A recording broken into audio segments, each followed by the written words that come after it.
नमस्कार दोस्तों, मेरा नाम रिजवाना शेख है। जीत आपकी पार्ट 12 कंटिन्यू करती हूँ। चौथा स्तर अवचेतन योग्यता का है। यह तब आता है जब बच्चे ने पूरी समझ के साथ साइकिल चलाना इतनी अच्छी तरह से सीख लिया होता है कि उसे अब सचेत रूप से सोचना नहीं पड़ता। यह सिलसिला अपने आप चलने लगता है। साइकिल चलाते समय वह लोगों से बातें कर सकता है और दूसरों को हाथ से इशारा कर सकता है। इसका मतलब यह है कि वह अवचेतन योग्यता के स्तर पर पहुंच गया। इस स्तर पर हमें ध्यान देने और सोचने की ज़रूरत नहीं होती, क्योंकि यह हमारे व्यवहार में खुद ब खुद उतरने लगता है। हम अपनी सभी अच्छी आदतों को इसी स्तर पर पहुंचाना चाहते हैं। दुख की बात है कि शायद हमारी कुछ बुरी आदतें भी हमारी अवचेतन योग्यता के स्तर तक पहुंच जाती हैं और वे हमारी तरक्की में रुकावटें डालती हैं। कुदरत खालीपन को भर देती है। मेरे 2 भतीजे हैं जिनकी उम्र 12 और 14 साल है। उन्हें टेनिस बहुत पसंद है। एक दिन उनके पिता ने मुझसे कहा, यह खेल बहुत महंगा होता जा रहा है। इन बच्चों के लिए रैकेट, गेंदें, लान की फीस देनी पड़ती है और अब तो इन्होंने एक कोच भी रख लिया। ये सब बहुत महंगा पड़ रहा है। तब मैंने उनसे पूछा, यह किस चीज़ की तुलना में ज़्यादा महंगा पड़ रहा है? तुम अपने बच्चों का टेनिस खेलना रोक सकते हो और पैसे बचा सकते हो, लेकिन अगर वे खेलना छोड़ देंगे, स्कूल से घर लौटने पर अपने समय और ऊर्जा का क्या करेंगे? वे कुछ देर चुपचाप सोचते रहे और फिर बोले, मुझे लगता है उन्हें खेलने देना चाहिए। यह सस्ता ही पड़ेगा। उन्होंने बच्चों को अच्छे रास्ते पर लगाए रखने का महत्व समझ लिया, नहीं तो वे बुरी चीज़ों की तरफ मुड़ते, क्योंकि कुदरत को खालीपन पसंद नहीं है। या तो हमारे पास अच्छा होता है या बुरा, इन दोनों के बीच का कोई रास्ता नहीं होता।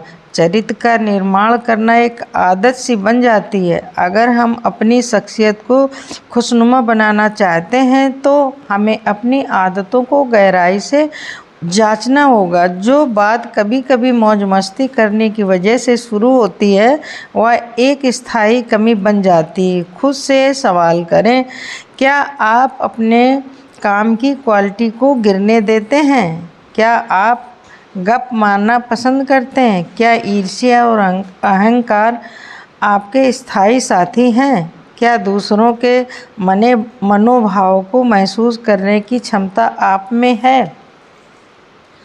हमारा निर्णय आदतें करती हैं। ऐसा होना अच्छी बात है, क्योंकि अगर हमें हमेशा कुछ करने से पहले सोचना पड़े तो हम कोई भी काम ठीक से नहीं कर पाएंगे। हम अपनी सोच पर आत्म अनुशासन लागू करने की प्रैक्टिस करके अपनी आदतों को कंट्रोल कर सकते हैं। हमें अपने अवचेतन मन की शक्ति का फ़ायदा उठाना चाहिए।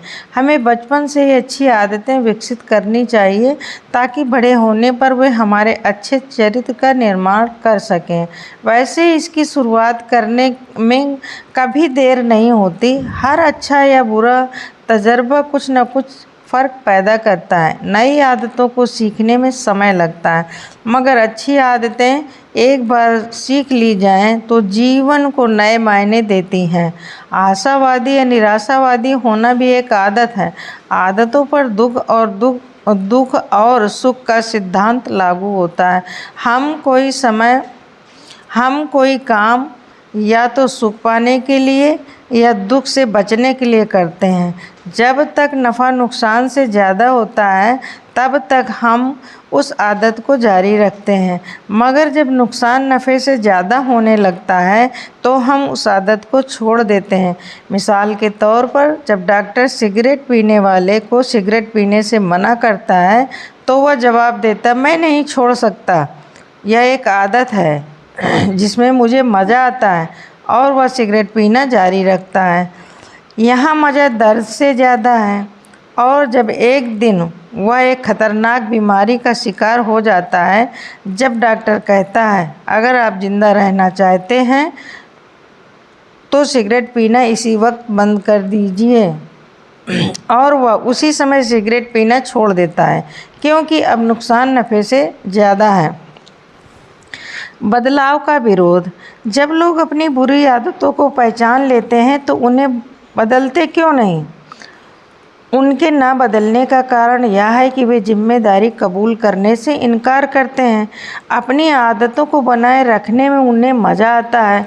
वह बदलाव के दर्द से ज़्यादा उनमें शायद बदलाव की इच्छा की कमी हो, बदलाव के लिए ज़रूरी अनुशासन की कमी हो, अपने आप को बदल पाने के विश्वास की कमी हो, बदलाव की ज़रूरत के बारे में जानकारी की कमी हो।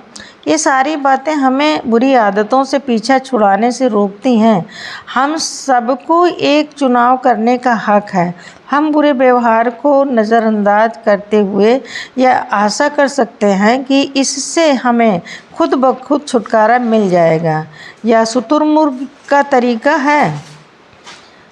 तरीका हुआ या इसका मुकाबला करके इस पर पूरी ज़िंदगी के लिए काबू पा सकते हैं। बेबुनियाद डर और अपनी आरामदायक ज़िंदगी के दायरे से बाहर निकलकर ही आदतों में सुधार किया जा सकता है। याद रखिए, डर एक सीखी हुई आदत है और इससे छुटकारा पाया जा सकता है। अपनी बुरी आदतों को ना बदलने के बड़े आम बहाने नीचे लिखे हुए हैं। हम लोग हमेशा इसी तरह करते आए हैं। हमने इस तरह कभी नहीं किया। यह मेरा काम नहीं। मैं नहीं समझता कि इससे कोई फ़र्क पड़ेगा। मैं बहुत व्यस्त हूँ। अच्छी आदतें डालें। बदलाव किसी भी समय लाया जा सकता है, चाहे हमारी उम्र कुछ भी हो या आदत कितनी ही पुरानी हो। अगर हमें मालूम हो कि क्या बदलने की ज़रूरत है तो व्यवहार बदलने वाले तरीक़ों का इस्तेमाल करके हम किसी भी वक्त बदलाव ला सकते हैं। एक पुरानी कहावत है कि बूढ़े कुत्ते को नई कलाबाजियाँ नहीं सिखाई जा सकती। यह कहावत गलत है। हम लोग कुत्ते नहीं हैं, इंसान हैं, और हम कलाबाजी नहीं कर रहे हैं। हम बुरी और नुकसान पहुंचाने वाली आदतों से छुटकारा पा सकते हैं और अच्छी आदतें डाल सकते हैं। जैसा कि अर्ल नाइटिंगेल ने कहा है, सफल लोगों का राज यह है कि वे उन कामों को करने की आदत डाल लेते हैं जो असफल लोग करना नहीं चाहते और ना ही करते हैं। ज़रा उन चीज़ों के बारे में सोचिए जो असफल लोग नहीं करना चाहते। वे वही काम हैं जिन्हें सफल लोग भी करना नहीं चाहते लेकिन वे फिर भी करते हैं। मिसाल के तौर पर असफल लोग अनुशासन और मेहनत करना पसंद नहीं करते। सफल लोग भी अनुशासन और कड़ी मेहनत। एक खिलाड़ी रोज़ सुबह उठकर प्रैक्टिस करने का अनुशासन ना तो चाहता है ना ही पसंद करता है, फिर भी ऐसा नियमित रूप से करता है। ना पसंद करते हैं और फिर भी ऐसा करते हैं क्योंकि इन लोगों ने उन कामों को करने की आदत डाल ली है जो असफल लोग नहीं कर पाते। सभी आदतें बहुत छोटे रूप में शुरू होती हैं लेकिन बाद में इनसे छुटकारा पाना बहुत मुश्किल हो जाता है। सोचने का तरीका एक आदत है और इसे बदला जा सकता है। ज़रूरत इस बात की है कि पुरानी आदतों को बदलकर नई अच्छी आदतों को अपनाया जाए। बुरी आदतों को ना अपनाना उन पर काबू पाने से आसान है। अच्छी आदतें लालच पर काबू पाने से बनती हैं। खुशमिजाजी और चिड़चिड़ापन भी आदतें हैं। उम्दा या अच्छा होना सचेत मन से तब तक किए गए लगातार प्रयासों का नतीजा होती है जब तक कि अच्छा व्यवहार और नज़रिया आदत का रूप नहीं ले लेते। आत्म सुझाव क्या है? आप जैसा इंसान बनना चाहते हैं उस सोच को वर्तमान काल में कहे जाने को ही आत्म सुझाव कहते हैं। आत्म सुझाव उस इश्तिहार की तरह है जो आप अपने बारे में खुद अपने लिए लिखते हैं। ये आपके चेतन और अवचेतन मन दोनों को प्रभावित करते हैं, जिसका असर आपके नज़रिए और व्यवहार पर पड़ता है। आत्म सुझाव आपके अवचेतन मन को मनचाहे सांचे में ढालने, प्रोग्राम करने का एक तरीका है। आत्म सुझाव सकारात्मक या नकारात्मक हो सकते हैं। बुरे आत्म सुझाव में कुछ उदाहरण: मैं थका हुआ हूँ, मैं फुर्तीला नहीं हूँ, मेरी याददाश्त कमज़ोर है, मैं हिसाब किताब में अच्छा नहीं हूँ। जब हम बुरे आत्म सुझावों को बार बार दोहराते हैं तब हमारा अवचेतन मन उन पर विश्वास करने लगता है और ये असलियत न बन कर जीवन में उतर आते हैं। उदाहरण के तौर पर यदि कोई व्यक्ति बार बार खुद को यह आत्म सुझाव देता है कि मेरी याददाश्त खराब है, तो किसी नए व्यक्ति से मिलने पर वह उसका नाम याद रखने की कोशिश ही नहीं करेगा, क्योंकि वह खुद से कहता है मेरी याददाश्त तो कमज़ोर है, इसलिए याद करने की कोशिश बेकार है। ऐसी हालत में वह नए आदमी को दोबारा मिलने पर उसका नाम सचमुच याद नहीं रख पाएगा और वह अपने आप से फिर कहेगा मेरी याददाश्त कमज़ोर है। यह कभी न खत्म होने वाला सिलसिला है। यह एक ऐसी भविष्यवाणी है जो खुद ब खुद सच बन जाती है। एक व्यक्ति जब किसी विश्वास को बार बार दोहराता है तो यह उसके अवचेतन मन में गहराई में बैठ जाता है और एक असलियत का रूप ले लेता है। बार बार दोहराया गया झूठ सच मान लिया जाता है। आत्म सुझाव सकारात्मक वक्तव्य क्यों होने चाहिए? ताकि हम अपने दिमाग में उस चीज़ की तस्वीर बनाएं जिसे हम नहीं पाना चाहते, बल्कि यह तस्वीर बनाएं जिसे हम पाना चाहते हैं। कोई भी तस्वीर हमारे दिलो दिमाग में ज़्यादा देर तक रहती है तो असलियत का रूप ले लेती है। आत्म सुझाव बार बार दोहराने का सिलसिला है। एक इंसान जब कुछ वाक्यों को काफ़ी समय तक दोहराता है तो वह उन्हें अपने अवचेतन मन की गहराई में बैठा देता है। मिसाल के तौर पर, अगर आप खुद से कहते रहते हैं कि मैं शांत और धीर हूँ, तो आप किसी भी हालत में खुद को शांत और धीर महसूस करेंगे। आत्म सुझाव की प्रैक्टिस नकारात्मक रूप में नहीं होनी चाहिए। यह मत कहिए मैं कितना अव्यवस्थित व्यक्ति हूँ, इसके बजाय यह कहिए मैं कितना व्यवस्थित व्यक्ति हूँ। आत्म सुझाव में नकारात्मक शब्दों का इस्तेमाल होने पर दिमाग में नकारात्मक तस्वीर बनती है और हम यह नहीं चाहते।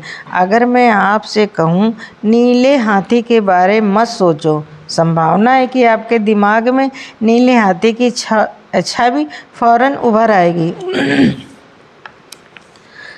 सकारात्मक वाक्य इसलिए बनाए जाते हैं कि हमारी सोच एक तस्वीर के रूप में आती है, न कि शब्दों के रूप में। जब मैं कहता हूँ माँ, तो आपके दिमाग में क्या आता है? माँ की तस्वीर या उसकी स्पेलिंग। वर्तमान काल में ही क्योंकि हमारा मन काल्पनिक और वास्तविक अनुभव में फ़र्क नहीं कर पाता। मिसाल के तौर पर, माँ बाप चाहते हैं कि उनका बच्चा 9:30 बजे तक घर आ जाए, लेकिन बच्चा देर तक घर नहीं लौटा और अब 1 बज रहा है। माँ बाप के मन में क्या चल रहा है? वे दुआ कर रहे होते हैं कि सब कुछ ठीक हो। वे खुद से कह रहे होते हैं मैं आशा करता हूँ कि बच्चे के साथ कोई दुर्घटना नहीं हुई होगी। फिर भी क्या होता है? उनका ब्लड प्रेशर बढ़ता है। यह एक काल्पनिक अनुभव है। सच्चाई यह हो सकती है कि बच्चा किसी पार्टी में मौज मस्ती में मशगूल हो और गैर जिम्मेदारी दिखा रहा हो। अब परिस्थिति को उल्टा करके देखें। मान लें कि बच्चा बहुत जिम्मेदार है और वह वास्तव में 9:30 बजे घर आने वाला था, मगर एक दुर्घटना का शिकार हो गया और 1 बजे तक घर नहीं पहुंचा है। माँ बाप के ब्लड प्रेशर का क्या हाल हो रहा होगा? वह फिर भी बढ़ेगा। पहली हालत में अनुभव काल्पनिक था और दूसरी में वास्तविक, मगर शरीर पर दोनों का असर एक सा था। हमारा मन काल्पनिक और वास्तविक अनुभव में फर्क महसूस नहीं करता। अवचेतन मन को तैयार करें। आत्म सुझावों को इस्तेमाल आत्म सुझावों का इस्तेमाल बुरी या गलत आदतें छोड़ने और सही या अच्छी आदतें डालने के लिए कर सकते हैं। हम सभी आत्म सुझावों का जाने अनजाने इस्तेमाल कर चुके हैं।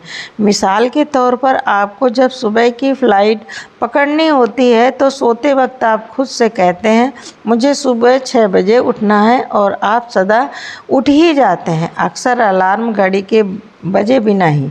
हमारा तैयार और चेतन मन हमें जगाने का काम कर देता है। आत्म सुझाव एक ऐसा रास्ता है जिससे कि हम अपने दिमाग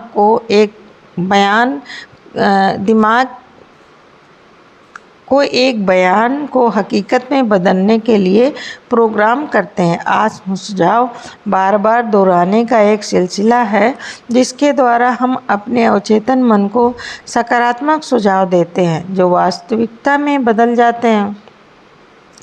बार बार दोहराना ही काफ़ी नहीं, इसके साथ भावनाओं और एहसास का संयोग भी होना चाहिए। बिना कल्पना के आत्म सुझाव का कोई नतीजा नहीं निकलता। हमारे मन को कोई आत्म सुझाव जब पहली बार दिया जाता है तो वह उसे अस्वीकार कर देता है। क्यों? चूँकि यह विचार अजनबी होता है, इसलिए हमारे सोचने के ढंग के उल्टा होता है। सफलता इस सिलसिले को पूरे मन से बार बार दोहराने की हमारी काबिलियत पर निर्भर करती है। कल्पना, हम जो पाना करना या बनना चाहते हैं, मन में उसकी छवि बनाने और देखने का सिलसिला ही कल्पना है। कल्पना और आत्म सुझाव दोनों साथ साथ चलते हैं। कल्पना किए बिना आत्म सुझाव अपनी बात को मशीन की तरह दोहराना भर है और वह बेअसर होगा। नतीजे पाने के लिए आत्म सुझाव से इच्छाएं और भावनाएं कल्पना भी जुड़ी होनी चाहिए। चेतावनी, पहली बार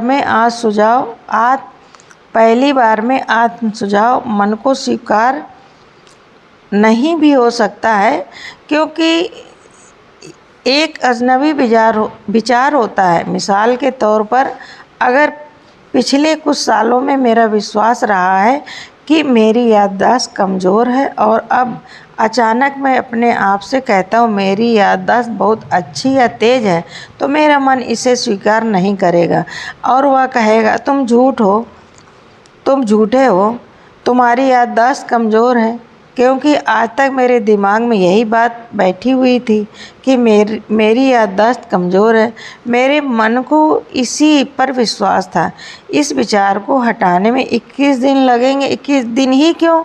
क्योंकि किसी भी याददाश्त को बनाने या हटाने में कम से कम 21 दिन लगातार सचेत ढंग से प्रैक्टिस करने की ज़रूरत पड़ती है। यदि आपको कोई ऑडियो टेप 21 दिन तक लगातार सुनना हो और आपका प्लेयर उसी बीच टूट जाए तो कल्पना कीजिए कि आपको कैसी धुन सुनाई देगी। महत्वपूर्ण सवाल यह है कि क्या 21 दिनों की सचेत प्रैक्टिस जीवन को बेहतर बनाने की बहुत बड़ी कीमत है? नहीं, लेकिन इस पर अमल प्रतिबद्ध लोग ही कर पाते हैं। यह लगता तो सरल है, मगर इसे करना आसान नहीं। फिर भी आप इसे आजमा सकते हैं। अपने आत्म सुझावों को हकीकत में बदलने के लिए अगले सेक्शन में दिए गए तरीकों पर अमल करें और अपने आत्म सुझावों को असलियत में बदलें। अच्छी आदतें डालने का 21 दिन का फार्मूला। आत्म सुझाव को असलियत में बदलें। एक ऐसी जगह पर जाएं जहां आपको कोई बाधा न पहुंचाए। अपने आत्म सुझावों की लिस्ट बनाएं, ये सकारात्मक और वर्तमान काल में हों। आत्म सुझावों को दिन में कम से कम 2 बार दोहराएं, एक बार सुबह और एक बार रात में। सुबह मन शांत, धैर्यवान, ताजगी भरा और कुछ भी स्वीकार करने के लिए तैयार रहता है, और रात में आप अपने अवचेतन मन में एक सकारात्मक छवि सारी रात असर छोड़ने के लिए डाल देते हैं। आप इन आत्म सुझावों को छोटे छोटे स्टिकरों पर लिख सकते हैं। उन्हें ऐसी जगहों पर लगा दें जहां आपकी निगाह दिन भर पड़ती रहे, जैसे कि आपके बाथरूम का शीशा, आपकी कार का डैशबोर्ड, आपके रोज़ के कार्यसूची या आपकी डेस्क का ड्रायर। आत्मसुझावों को पूरे दिन देखते रहने से आपको इन्हें बार बार दोहराने का अवसर मिलेगा। सिर्फ आत्मसुझाव काम नहीं करेगा, इसके साथ ही कल्पना की भी ज़रूरत होगी। इसे लगातार 21 दिन तक दोहराएं, जब तक कि यह एक आदत न बन जाए। जीवन के रास्तों पर चलते हुए अपनी आँखें अपने लक्ष्य पर जमाए रहें। आम पर ध्यान दें, गुठली पर नहीं। ज्ञान आपको मंजिल तक पहुंचने में मदद करता है, बशर्ते कि आपको अपनी मंजिल का पता हो। प्राचीन भारत में एक ऋषि अपने शिष्य को तीरंदाजी की कला सिखा रहे थे। उन्होंने लक्ष्य के रूप में एक लकड़ी की चिड़िया रखी और अपने शिष्यों से उस चिड़िया की आँख पर निशाना लगाने को कहा। उन्होंने पहले शिष्य से पूछा, तुम्हें क्या दिख रहा है? शिष्य ने कहा, मैं पेड़, टहनियाँ, पत्ते, आकाश, चिड़िया और उसकी आँख देख रहा हूँ। ऋषि ने उस शिष्य को इंतजार करने को कहा। तब उन्होंने दूसरे शिष्य से वही सवाल किया, तो दूसरे शिष्य ने जवाब दिया, मुझे सिर्फ चिड़िया की आँख दिखाई दे रही है। तब ऋषि ने कहा, बहुत अच्छा, अब तीर चलाओ। तीर सीधा जाकर चिड़िया के आँख में लगा। अगर हम अपने मकसद पर ध्यान नहीं लगाएंगे तो अपने लक्ष्य को हासिल नहीं कर पाएंगे। अपने मकसद पर ध्यान लगाना एक मुश्किल काम है, मगर यह एक कला है जिसे सीखा जा सकता है। अपनी नज़र लक्ष्य पर रखें। 4 जुलाई 1952 को फ्लोरेंस चैडविक कैटलीना चैनल को तैर कर पार करने वाली पहली महिला बनने वाली थी। वह इंग्लिश चैनल को पहले ही पार कर चुकी थी। सारी दुनिया की निगाहें उन पर टिकी थीं। चैडविक ने घने कोहरे, हड्डियों तक कँपकँपाने वाली ठंड और कई बार शार्क मछलियों का मुकाबला किया। वह किनारे पर पहुंचने का प्रयास कर रही थी, लेकिन उसने अपने चश्मे से जब भी देखा उसे घना कोहरा ही दिखाई दिया। किनारा न दिखाई देने की वजह से उसने हार मान ली। चैडविक को सदमा तब लगा जब उसे पता चला कि वह किनारे से सिर्फ आधा मील दूर रह गई थी। उसने हार इसलिए नहीं मानी थी क्योंकि बाधाओं ने उसकी हिम्मत तोड़ दी थी, बल्कि इसलिए मानी थी क्योंकि उसे अपना लक्ष्य कहीं नज़र नहीं आ रहा था। वह किसी बाधा की वजह से नहीं रुकी। उसने कहा, मैं बहाने नहीं बना रही हूँ। अगर मैंने किनारा देखा होता तो मैं ज़रूर कामयाब हो जाती। 2 महीने बाद वह फिर वापस गई और उसने कैटलीना चैनल को पार कर लिया। इस बार खराब मौसम के बावजूद उसने अपने लक्ष्य पर निगाह रखी और वह न केवल सफल रही, बल्कि उसने पुरुषों के रिकॉर्ड को भी 2 घंटे के समय से तोड़ दिया। लक्ष्य क्यों ज़रूरी है? तेज़ धूप और शक्तिशाली मैग्नीफाइंग ग्लास के बावजूद कागज़ को आग तब तक नहीं पकड़ सकती जब तक आप ग्लास को हिलाते रहेंगे। अगर आप उसे थोड़ी देर स्थिरता से पकड़कर प्रकाश को फोकस करेंगे तो कागज़ आग पकड़ लेगा। ध्यान लगाने में ऐसी ताकत होती है। एक बार एक यात्री एक चौराहे पर रुका। उसने एक बुजुर्ग से पूछा, यह सड़क मुझे कहाँ ले जाएगी? बुजुर्ग ने पलटकर पूछा, तुम कहाँ जाना चाहते हो? उस यात्री ने कहा, मैं नहीं जानता। बुजुर्ग ने कहा, तब कोई भी सड़क पकड़ लो, क्या फ़र्क पड़ेगा? कितना सही बात है, कितनी सही बात है। जैसा कि एलिस इन वंडरलैंड में चेशायर कैट एलिस से कहती है, जब तुम जानती ही नहीं कि तुम्हें कहाँ जाना है तो कोई भी सड़क तुम्हें वहाँ ले जाएगी। मान लीजिए कि आपकी फुटबॉल की टीम खेलने के लिए पूरे उत्साह के साथ तैयार है, तभी अचानक कोई गोल पोस्ट और गोल लाइन को हटा देता है। तब खेल का क्या होगा? अब वहाँ कुछ भी नहीं बचा।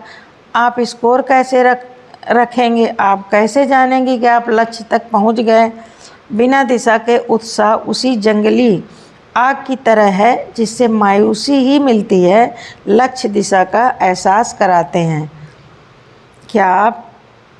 किसी ऐसी ट्रेन या बस में बैठेंगे जिसके बारे में यह ना जानते हों कि वह कहाँ जा रही है? हरगिज नहीं। लोग ऐसी बस या ट्रेन में तो नहीं बैठेंगे, फिर वे ज़िंदगी के सफ़र में बिना लक्ष्य के चलने को क्यों तैयार हो जाते हैं? सपने महान मस्तिष्क उद्देश्य से भरे होते हैं और उन लोगों के पास केवल इच्छाएं होती हैं। लोग अक्सर इच्छा या सपने को लक्ष्य समझने की भूल करते हैं। सपने और इच्छाएं सिर्फ चाहत हैं। चाहतें कमज़ोर होती हैं। चाहतों में मजबूती तब आती है जब वे इन बातों की बुनियाद पर टिकी होती हैं: दिशा, समर्पण, दृढ़ निश्चय, अनुशासन, समय सीमा। यही वे बातें हैं जो इच्छा और लक्ष्य में अंतर करती हैं। लक्ष्य वे सपने हैं जिनके साथ समय सीमा और कार्य योजना जुड़ी होती है। लक्ष्य मूल्यवान या मूल्यहीन हो सकते हैं। सपनों को असलियत का रूप चाहता नहीं बल्कि लगन देती है। सपनों को असलियत रूप चाहत नहीं बल्कि लगन देती है। सपनों को असलियत में बदलने वाले कदम: निश्चित और साफ लक्ष्य लिखें, इसे हासिल करने का प्लान बनाएं। पहली 2 बातों को रोज़ 2 बार पढ़ें। ज़्यादातर लोग अपने लक्ष्य क्यों नहीं बनाते? कुछ करने की कोशिश करके असफल हो जाने वाले लोग उन लोगों से लाख गुना बेहतर हैं जो कुछ किए बिना सफल हो जाते हैं। लोगों द्वारा लक्ष्य तय न किए जाने की कई वजहें होती हैं, जैसे कि निराशावादी नज़रिया, संभावनाओं की बजाय हमेशा रास्ते की बाधाओं को देखना, असफलता का डर, या सोच कि अगर मैं नहीं कर सका तो क्या होगा। लोगों के अवचेतन मन में यह विचार रहता है कि अगर वे लक्ष्य तय नहीं करेंगे तो असफलता भी नहीं मिलेगी। लेकिन ये लोग इस बात को नहीं समझते कि लक्ष्य का न होना असफलता की ही निशानी है। सफलता का आतंक खुद को कम करके आंकना या सफल जिंदगी को लेकर पाली गई आशंकाओं के कारण भी कुछ लोगों के मन में सफलता का आतंक पैदा हो जाता है। अभिलाषा की कमी यह हमारे जीवन मूल्यों को और साथ ही साथ एक भरपूर ज़िंदगी जीने की इच्छा के अभाव का नतीजा होती है। हमारी बंद दिमागी हमें आगे बढ़ने से रोकती है।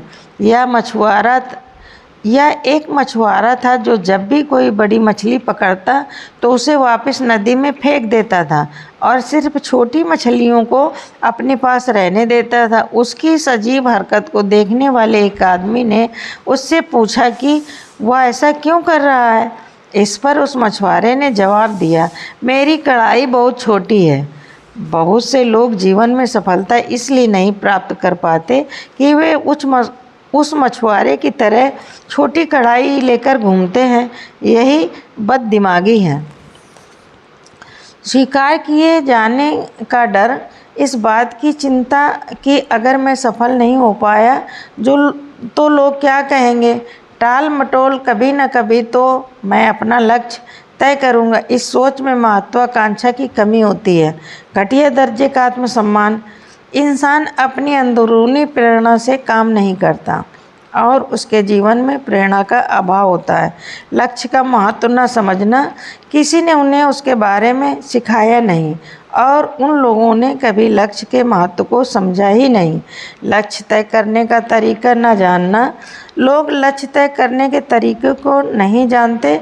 उन्हें हर कदम के लिए एक गाइड की ज़रूरत होती है ताकि वे एक बंधे बंधाए डर्रे पर चल सकें। लक्ष्य तय करने के लिए एक के बाद एक कदम उठाने पड़ते हैं। जब आप हवाई जहाज़ का एक टिकट खरीदते हैं तो इस पर लिखा होता है यात्रा प्रारंभ करने का स्थान, कीमत, गंतव्य स्थान, यात्रा शुरू करने की तारीख, श्रेणी, टिकट समाप्ति की तारीख। अगर आप लोगों से ज़िंदगी का कोई एक बड़ा मकसद बताने को कहें तो वे शायद आपको स्पष्ट जवाब देंगे, जैसे कि मैं सफल होना चाहता हूँ, खुश रहना चाहता हूँ, अच्छा जीवन गुजारना चाहता हूँ, और यहीं पर रुक जाएंगे। ये सभी कोरे सपने हैं। इनमें से कोई भी लक्ष्य साफ नहीं। लक्ष्य चुस्त होने चाहिए। मिसाल के तौर पर मैं वज़न घटाना चाहता हूँ। यह सिर्फ एक इच्छा है। यह लक्ष्य तय तब बनता है जब हम तय कर लेते हैं, मैं 90 दिन में 10 पाउंड वज़न घटाऊँगा। मापा जा सके, जिसकी सही माप की जा सके। अगर हम माप नहीं सकते तो हम इसे हासिल भी नहीं कर सकते। मापना ही वह रास्ता है जिससे हम अपनी तरक्की पर नज़र रख सकते हैं। हासिल करने के काबिल होने से मतलब है कि यह चुनौती भरा है और मुश्किल तो है, लेकिन नामुमकिन ना हो, क्योंकि असंभव लक्ष्य हमें निराश ही करेंगे। एक इंसान यदि 30 दिन में 50 पाउंड वज़न घटाना चाहे तो यह लक्ष्य बिल्कुल अवास्तविक है। कम से कम काम से शुरू और अंत की एक निश्चित समय सीमा होनी चाहिए। लक्ष्यों की कई तरह की समय सीमा हो सकती है, मसलन कम समय सीमा 1 साल, मध्यम समय सीमा 3 साल, लंबी समय सीमा 5 साल। लक्ष्य 5 साल से भी ज़्यादा समय के हो सकते हैं, लेकिन तब वे जीवन का उद्देश्य बन जाते हैं। जीवन का उद्देश्य होना बहुत ज़रूरी होता है, क्योंकि इसके बिना हमारा देखने का नज़रिया तंग हो जाता है और फिर हम जीवन में लक्ष्यों को हासिल करने तक ही सीमित रह जाते हैं और उद्देश्यों को भूल जाते हैं। लक्ष्यों को छोटे छोटे हिस्सों में बांट दिया जाए तो उन्हें हासिल करना आसान हो जाता है। ज़िंदगी में लंबे कदम बढ़ाना भले मुश्किल हो, पर इंच इंच बढ़ना आसान है। हमारी ज़िंदगी। Thank you so much.